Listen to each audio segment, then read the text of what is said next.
আমাদের না, আমার না, সেই যেই চরিত্র সেই ওইরকম একটা মেয়ে ধরে নিচ্ছে।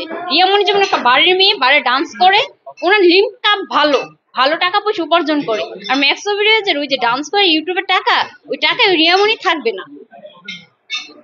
উনি যে ধরনের ছেলে ওরকম একটা খুঁজে নিছে। বোন, আমি রিয়ামণি সম্পর্কে একটা কথা বলি আর রিয়াজের সম্পর্কে একটা কথা বলি।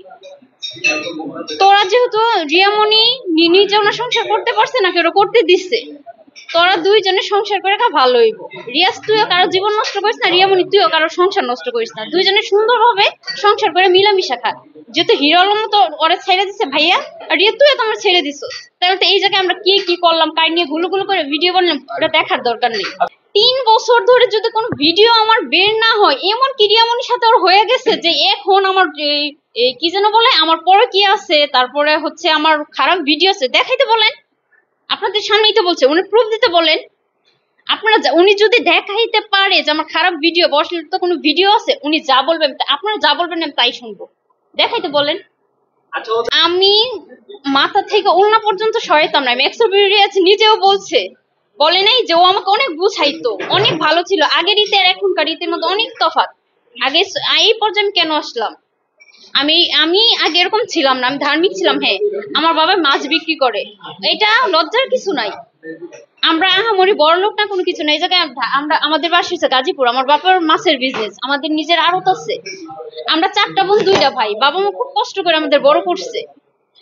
যখন হাজবেন্ড নিয়ে এক জায়গায় নাচানাচি করে আমরা খাই, যখন আমার বাবা এক জায়গায় যায়, তখন বিভিন্ন মানুষ বিভিন্ন কথা বলে। হ্যাঁ, মেয়ে এরকম নাচানাচি করে এসে যদি আমার হাজবেন্ডকে বলতে যাই যে দেখো আমার এই নাচানাচির দরকার নেই, চলো তুমি একটা বিজনেস করো, আমি বাসায় থাকবো, দরকার বলে 3 বেলা চাকরি 2 বেলা খামো, তাও এই নাচানাচির দরকার নেই। আমার ফ্যামিলির খুব অসম্মান করে কথা বলে, সে আমাকে মারধর করে, অনেক বাজে কথা বলে। তোর ফ্যামিলি এই সেই, সে আমার কাছে যৌতুক চায়। আমরা পলায় গিয়ে বিয়ে করছি, দুইজনেই ইনকাম করি, সে আমাকে 1টা টাকা পর্যন্ত আজ পর্যন্ত দেয় নেই। এই যে এত টাকা ইউটিউব থেকে ও ইনকাম করে, সে আমার কানের জিনিস বেচে শার্ট কিনে, সে আবার ইউটিউবার, সে আবার বলে যে আমি এত টাকা ইনকাম করি। আমার গলার চেইন বেচে সে গাড়ি কিনে।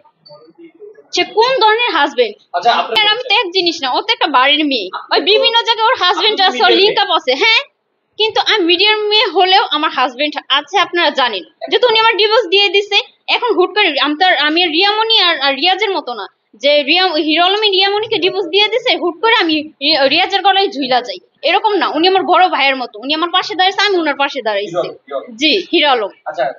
না না না ভাইয়া, এরকম কোনো কথাই আপনারা শুনবেন না। উনি আমার ভাইয়ের জায়গাতেই থাকে। আমার চিন্তা ভাবনা আছে, আমি এখন আপাতত কোনো কিছুই করবো না। ঈদের পরে দেখি আমি শর্ট ফিল্ম ভিডিও, মানে নিজস্ব চ্যানেলের বা নিজে একটা পেজ খুলবো, এসব চিন্তাধারা আমার আছে। না, ভাইরাল কেন হতে যাবো আমি? আমি নিজের যোগ্যতায় যদি পাই, নিজের যোগ্যতায় কিছু করবো। ভাইয়ার সাথে দেখা যাচ্ছে, ভাইয়াকে নিয়ে টপিকটা, ভাইয়ার ওয়াইফ আর আমার হাজবেন্ড, আমার এক্স হাজবেন্ড, যেহেতু দুইজনকে নিয়ে কথাটা, এই জন্য ভাইয়ের সাথে আমার দেখা যাচ্ছে। তা না হলে ভাইয়ের সাথে আর দেখবে না। অবশ্যই আগে থেকে প্ল্যান আছে বিধাই তো। হিরো আলম ভাইয়া যেদিন ওনার ওয়াইফকে ছেড়ে দিছে, তাহলে উনি আমাকে কেন ছাড়লো? ওনার সাথে যখন আমার ফার্স্ট টাইম বিয়ে হয়, ওনার চ্যানেল ছিল 1 লাখ সাবস্ক্রাইবার, তখন থেকে আমরা ভিডিও বানাই। তো আমি ভিডিও নাচ পারতাম টুকটাক, মানে ওর মতো পারতাম না। হয়তো ছিল একটা খুচরা ডান্সার, ওই বলেন 500 টাকার বিনিময়ে ডান্স করি। হয়তো বিভিন্ন প্রোগ্রামে গিয়ে ওরা দাওয়াত দিলেও ডান্স করছে, না দিলেও ডান্স করছে, হয়তো ওই ক্যাটাগরির ডান্সার। তাহলে ওর মতো করে মানে সবাই রে ভাবে। আমি ওনার বোঝাই যে দেখেন আমি জোরে ডান্স করতে পারি না, মানে ওই যে রিমিক্স দেখেন না ডান্স গুলো, হ্যাঁ এইগুলা, মানে এগুলো একটা মেয়ে মানুষের এগুলো ডান্স মানে আমি করতে পারি? আপনারাই বলেন।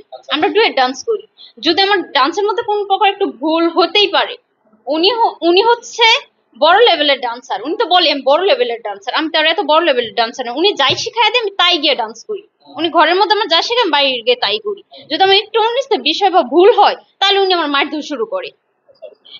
যে ক্যামেরাম্যান ভাই বলেন, যে আমাদের ভিডিও করে, ওনারা, তারপরে যে আমাদের নিয়ে যায় গাড়িওয়ালা, তারা সব প্রত্যেকজনই উনি কি ওর হাত থেকে আমার বাঁচাইছে এবং ফিরাই, মানে ওই যখন আমার মারতে যায় উনারাই ইয়া করে দিচ্ছে, সাইড করে রিয়াজের ফিরায়।